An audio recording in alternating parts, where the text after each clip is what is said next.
শায়খ আহমদুল্লাহ প্রস্তাব পেয়েও তিনি উপদেষ্টা হননি, তবে তিনি সরকারের সাফল্য কামনা করেছেন। একই সঙ্গে আলেম প্রতিনিধি আফম ও খালিদ হোসেনকে অভিনন্দন জানিয়েছেন তিনি। শায়খ আহমদুল্লাহর প্রত্যাশা, এবার সব অনিয়মের অবসান ঘটবে। তিনি চান প্রিয় মাতৃভূমি ভালো থাকুক, নিরাপদ থাকুক সকলের জীবন, সম্পদ, দিন ও ইমান। শায়খ আহমদুল্লাহ এমন একজন আলেম যাকে কোনো ধরনের বিতর্ক স্পর্শ করে না। ইসলামী কার্যক্রমের পাশাপাশি তিনি নানান সামাজিক কাজেও সম্পৃক্ত। তীব্র গরমে যখন দেশের মানুষের হাঁসফাঁস অবস্থা ছিল, ঠিক সে সময় তিনি 3 লাখ গাছ লাগানোর ঘোষণা দিয়েছিলেন। এছাড়া বৃষ্টি প্রার্থনার জন্য ইস্তিসকার নামাজও পড়িয়েছিলেন। লক্ষ্মীপুরের এই কৃতি সন্তান দেশ বিদেশে খ্যাতি অর্জনের পাশাপাশি সেটি ধরেও রেখেছেন অটুটভাবে। শায়খ আহমদুল্লাহর প্রসঙ্গ আসলেই আস-সুন্নাহ ফাউন্ডেশনের কথা চলে আসে। এটি তার নিজ হাতে গড়া প্রতিষ্ঠান। বাংলাদেশের মানুষের দ্বীনি মূল্যবোধ বিনির্মাণ, সুশিক্ষার প্রসার ও আর্থসামাজিক উন্নয়নের লক্ষ্যে 2017 সালে তিনি গড়ে তোলেন আস-সুন্নাহ ফাউন্ডেশন। শুরুর পর থেকেই এই প্রতিষ্ঠানটি মানুষের কাছে ব্যাপক গ্রহণযোগ্যতা পেয়ে আসছে।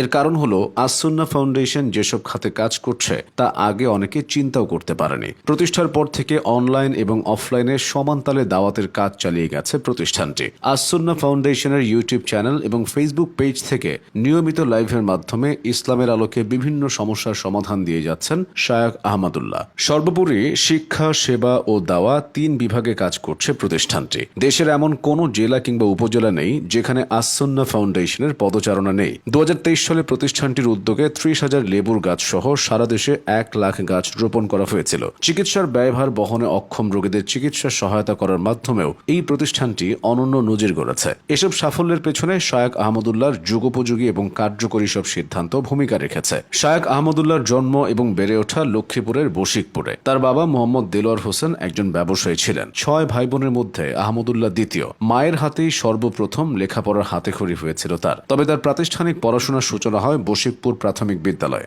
এরপর ভর্তি হন কওমি মাদ্রাসায়। নোয়াখালীর কয়েকটি মাদ্রাসায় কয়েক বছর পড়ার পর তিনি হাতিয়া উপজেলার ফয়জুল উলুম মাদ্রাসায় ভর্তি হন। এরপর তিনি দেশের সর্ববৃহৎ দ্বীনি শিক্ষা প্রতিষ্ঠান দারুল উলুম হাটহাজারী মাদ্রাসায় ভর্তি হন। শায়খ আহমদুল্লাহ কওমি মাদ্রাসা শিক্ষা বোর্ড থেকে উচ্চ মাধ্যমিকে 10ম স্থান এবং স্নাতকে 3য় স্থান লাভ করেন। এছাড়া 2001 সালে তিনি দাওরায়ে হাদিসে সম্মিলিত মেধা তালিকায় 2য় স্থান অধিকার করেন। দাওরায়ে হাদিস শেষ করে তিনি খুলনা দারুল উলুম থেকে ইফতা সম্পন্ন করেন। ইফতা হলো ইসলামী আইন ও গবেষণার উপর উচ্চতর ডিগ্রি। প্রাতিষ্ঠানিক পড়াশোনা শেষ করে শায়খ আহমদুল্লাহ ঢাকার মিরপুরের দারুর রাশাদ মাদ্রাসায় শিক্ষক হিসেবে যোগ দেন। এরপর 2009 সালে আন্তর্জাতিক পরিমণ্ডলে কাজ করার সুযোগ পান তিনি। বিশেষ দক্ষতা ও যোগ্যতার কারণে ডাক পান মধ্যপ্রাচ্যে। যোগ দেন সৌদি আরবের পশ্চিম দাম্মাম ইসলামিক দাওয়া সেন্টারে। দায়ী ও অনুবাদক হিসেবে সেখানে কাজ করেন দীর্ঘ 9 বছর। সেখানে থাকাকালীন তিনি আত্মমানবতার সেবায় এবং বাংলা ভাষাভাষী মানুষের মাঝে ইসলামের জ্ঞান অভিজ্ঞান পৌঁছে দেওয়ার জন্য নিজেকে সম্পৃক্ত রেখেছিলেন। বিভিন্ন দাওয়াতি কার্যক্রমের জন্য তিনি জাপান, ভারত ও আরব আমিরাত সহ বিশ্বের বিভিন্ন দেশে সফর করেছেন এবং একাধিক আন্তর্জাতিক অনুষ্ঠানে অংশ নিয়েছেন। ইসলাম নিয়ে আলোচনার পাশাপাশি লেখালেখিও করেন শায়খ আহমদুল্লাহ। বাংলাদেশের শীর্ষস্থানীয় গণমাধ্যমগুলোতে প্রায় সময়ই তার লেখা প্রকাশিত হয়। দেশের বিভিন্ন প্রান্তে তিনি মাহফিলের কাজে যান। অসম্ভব বিনয়ী এই বক্তা আজ পর্যন্ত কোনো মাহফিলে উত্তেজনার বশে বেফাস কিছু বলেননি। সবাই খ্যাতির পেছনে ছুটলেও তিনি এসব এড়িয়ে চলতে পছন্দ করেন। ইসলামের সেবায় নিজেকে সর্বদা নিয়োজিত রাখা শায়খ আহমদুল্লাহর জনপ্রিয়তা এবং গ্রহণযোগ্যতা সবকিছু এখন ঊর্ধ্বমুখী।